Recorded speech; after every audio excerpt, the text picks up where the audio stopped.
भोपाल में पिछले 30 साल में 3000 हिंदुओं ने पलायन किया है। 30 साल में 3000 हिंदू का मतलब यह हुआ हर साल लगभग 100 हिंदू परिवारों ने पलायन किया। इसका मतलब हर हफ्ते लगभग 2 हिंदू परिवारों ने पलायन किया। जब भारत का विभाजन हुआ था तो सिंध से जो लोग भाग के आए थे अपना मकान दुकान खेत खलिहान छोड़ के, उसमें उन्हें भोपाल में बसाया गया था। और जहां पे वो सिंधी सारे रहते थे उसको सिंधी कॉलोनी कहते थे। उस सिंधी कॉलोनी से दोबारा सिंधी फिर पलायन कर गए। 75 वर्ष पहले सिंध से पलायन करके भोपाल आए और अब भोपाल से पलायन करके, पुराने वाले भोपाल से पलायन करके, सिंधी कॉलोनी से पलायन करके नए नए स्थान पर चले गए।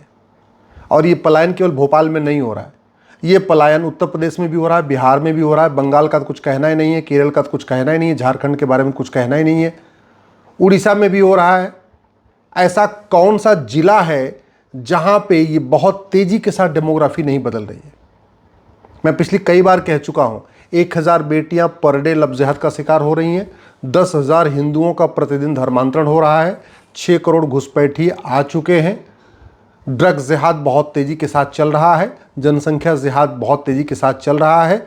9 राज्यों में हम पहले ही ख़त्म हो चुके हैं, 800 जिलों में से 200 जिलों में पहले ही ख़त्म हो चुके हैं, 6000 तहसीलों में से 1500 तहसीलों में पहले ख़त्म हो चुके। ये मैं अफगानिस्तान, पाकिस्तान, बांग्लादेश की बात नहीं कर रहा, मैं कश्मीर की बात नहीं कर रहा, मैं भारत की बात कर रहा हूँ। और ये भारत में भी भोपाल की बात कर रहा हूँ। और जहाँ भोपाल में पिछले 30 साल के अंदर 3000 परिवार पलायन कर गए, जहां रेशियो पहले 80-20 का था, अब वहां रेशियो 20-80 का हो गया है। और बाकायदा ये पूरा सर्वे हुआ है।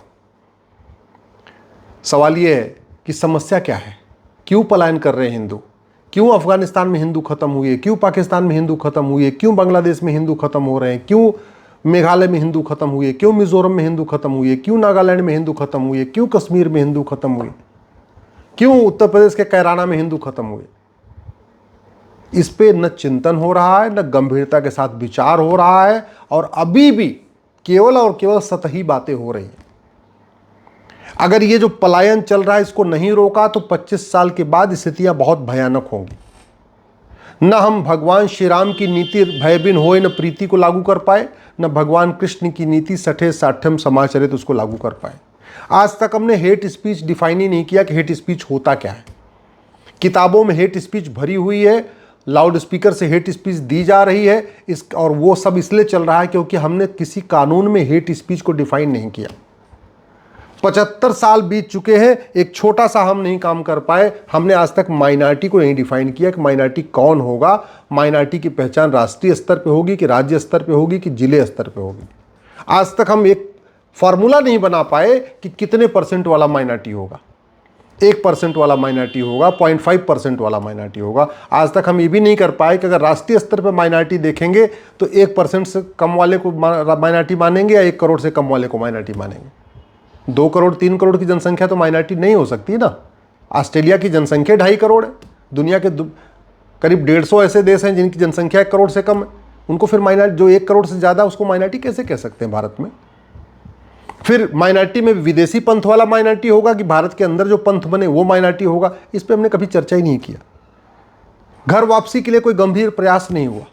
भारत के संविधान में आज भी 75 साल के बाद जो अंग्रेजों ने डिवाइड एंड रूल की पॉलिसी लगाई थी वो आज भी चल रहा है। मजहब के आधार पे वक्फ बोर्ड चल रहा है, मजहब के आधार पे वक्फ ट्रिब्यूनल चल रहा है, मजहब के आधार पे नियम चल रहा है, मजहब के आधार पे कानून चल रहा है। और हम कहते हैं भारत में संविधान है। भारत तो सेकुलर देश है, यहाँ तो सब एक समान है। अरे जब सब एक समान है तो सबके लिए एक समान कानून क्यों नहीं है? फिर सबकी एक समान शिक्षा क्यों नहीं है? जब सब एक समान है तो फिर ये क्रिश्चियन, मुस्लिम, पारसी, ईसाई का अलग अलग कानून क्यों चल रहा है? सब एक समान है तो फिर ये माइनॉरिटी अफेयर मिनिस्ट्री क्यों चल रही है जो मजहब के आधार पर बनी हुई है? फिर माइनॉरिटी कमीशन क्यों चल रहा है? जब सब एक समान है तो फिर मजहब के आधार पे लोन क्यों दिया जा रहा है? मजहब के आधार पे वजीफा क्यों दिया जा रहा है? मजहब के आधार पे बोर्ड क्यों बने हैं? मजहब के आधार पे ट्रिब्यूनल क्यों बने? शायद हम अभी भी केवल और केवल सतही बातें कर रहे हैं। हम न भूतकाल से सीख रहे हैं, न पास्ट में क्यों हुआ उसे सीख नहीं रहे। जिस पाक नापाक की सोच ने गंधार, जहां 100% हिंदू थे, उसको अफगानिस्तान बना दिया और आज की डेट में हिंदू 0 हो गए। जिस पाक नापाक की सोच ने 1947 में देश का विभाजन करवा दिया और कैके को पाकिस्तान बना दिया, जो राजा भरत का ननिहाल था, जहां हिंदू हुआ करते थे सारे, जिस पाक नापाक की सोच ने ईस्ट बंगाल को बांग्लादेश बनवा दिया, जिस पाक नापाक की सोच ने हमारे एक वेस्ट पंजाब को पाकिस्तान बनवा दिया, जिस पाक नापाक की सोच ने कश्मीर में हिंदुओं को खत्म करवा दिया, वो पाक नापाक की सोच खत्म हुई क्या? वो हराम हलाल की सोच खत्म हुई क्या? जयचंद पहले एक था, अब तो हर जिले में जयचंद है। जब जयचंदों की संख्या बढ़ रही, इसका मतलब खतरा तो बढ़ रहा है। पहले तो एक बाबर था, अब तो हर जिले में बाबर पैदा हो रहा है, और बाबर की संख्या बढ़ने का मतलब खतरा तो बढ़ रहा है। पहले तो एक औरंगजेब था, अभी तो बहुत सारे औरंगजेब पैदा होते चले जा रहे हैं।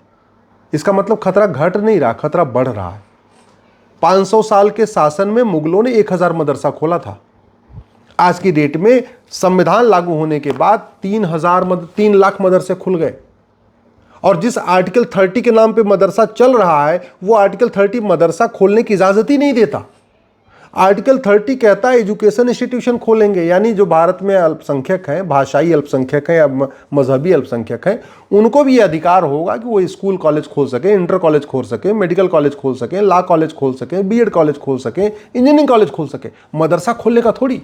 आर्टिकल 27 तो कहता है कि रिलीजियस मजहबी टीचिंग पे 1 रुपये नहीं खर्च होगा। आर्टिकल 28 कहता है किसी भी एजुकेशन इंस्टीट्यूशन में कोई मजहबी टीचिंग नहीं दी जाएगी। 75 साल बीत गए, आज तक हमने धर्म और रिलीजन को डिफाइन ही नहीं किया। धर्म जोड़ता है, रिलीजन तोड़ता है, लेकिन ये हमने कहीं व्याख्या ही नहीं किया। नतीजा ये हुआ कि मजहबी किताब को लोग धार्मिक किताब कह रहे हैं, और धार्मिक ग्रंथ को मजहबी किताब कह रहे हैं, रिलीजियस किताब कह रहे हैं। लोग बाइबल, कुरान और वेद पुराण को एक समान मान लेते हैं, जबकि दोनों में इनमें जमीन आसमान का अंतर है। लोग बाइबल, कुरान और गीता, रामायण को एक समान मान रहे हैं, जबकि इनमें बहुत अंतर है। लेकिन नहीं, चूंकि हमने मजहब को डिफाइन नहीं किया, रिलीजन को डिफाइन नहीं किया, धर्म को डिफाइन नहीं किया, तो धर्म और रिलीजन की मिक्सिंग हो रखी है। सुप्रीम कोर्ट के जज भी धर्म को रिलीजन मान के बैठे हुए, और जो हमारे सांसद विधायक हैं वो भी धर्म को रिलीजन मान के बैठे हुए। समाधान क्या है? ये अगर हमने तत्काल नियम कानूनों को नहीं बदला, अगर हमने गुलामी के नामों को नहीं हटाया, विदेशी भाषा में जो भारत में नाम चल रहे हैं इनको नहीं खत्म किया, तो गुलामी की सोच खत्म नहीं होगी। अगर वहशी दरिंदों का नामो निशान नहीं मिटाया, उनकी मज़ार, दरगाह, मकबरे, कब्र को ख़त्म नहीं किया, तो गुलामी की सोच ख़त्म नहीं होगी। गुलामी की सोच, पाक नापाक की सोच, हराम हलाल की सोच ख़त्म करना है तो 1-2 नहीं, कई काम करने पड़ेंगे। सारे गुलामी के नाम हटाने पड़ेंगे, सारे गुलामी के निशान हटाने पड़ेंगे, सारी गुलामी की कुरीतियाँ ख़त्म करनी पड़ेंगी, सारी गुलामी की कुप्रथाएँ ख़त्म करनी पड़ेगी। गुलामी की शिक्षा व्यवस्था बदलना पड़ेगा, गुलामी की पुलिस व्यवस्था बदलना पड़ेगा, गुलामी की न्यायिक व्यवस्था बदलना पड़ेगा, गुलामी की प्रशासनिक व्यवस्था बदलना पड़ेगा। भारत में जस्टिस विद इन ईयर लागू करना पड़ेगा। राम नीति भय बिन होय न प्रीत लागू करना पड़ेगा। कृष्ण नीति सठे साठ्यम समाचरित लागू करना होगा। तब जाके ये जो चीज़ें चल रही नहीं रुकेगा। नहीं तो कभी झारखंड में पत्थरबाजी होगी, कभी बंगाल में पत्थरबाजी होगी, अभी मालदा में पत्थरबाजी हो रही है। 3-4 दिन पहले जो है हजारीबाग में पत्थरबाजी हो रही थी। कभी शिव यात्रा, जब शिवरात्रि पे शिव यात्रा निकलती है तो पत्थरबाजी होती है। नवरात्रि में दुर्गा यात्रा निकलती है तो पत्थरबाजी होती है। जब गणेश की पूजा होती है, गणेश चतुर्थी वगैरह पे गणेश जी की शोभा यात्रा निकलती है, फिर पत्थरबाजी होती है। जन्माष्टमी के दिन शोभा यात्रा निकलती है, पत्थरबाजी होती है। रामनवमी की शोभा यात्रा पे पत्थरबाजी हो रही है, और ये अभी हो रहा है। तो 25 साल के बाद क्या होगा? जब तक वो सोच खत्म नहीं होगी ना, पाक नापाक वाली, कि जिसकी मैं इबादत करता हूं केवल वही पूजा योग्य है, जिसकी मैं नहीं करता वो पूजा योग्य नहीं है, तब तक समाधान नहीं निकलेगा। जब तक ये 5 बार जो लाउड स्पीकर से बोला जा रहा है ना कि राम, लक्ष्मण, कृष्ण, हनुमान कोई पूजा योग्य नहीं है, 24 तीर्थंकर पूजा योग्य नहीं है, सिख गुरु पूजा योग्य नहीं है, जब तक इन पे बैन नहीं लगेगा तब तक समाधान नहीं निकलेगा। जब तक भारत में फिर से वैदिक शिक्षा नहीं लागू होगी और सबके लिए मैंडेटरी लागू नहीं होगी कि सब लोग पढ़ेंगे, समान शिक्षा होगी, कोई विदेशी भाषा नहीं होगी, ना अरबी होगी, ना उर्दू होगी, ना फारसी होगी, सबको भारतीय भाषाओं में पढ़ना पड़ेगा, सबको भारतीय ग्रंथ पढ़ना पड़ेगा, सबको भारतीय किताब को पढ़ना पड़ेगा।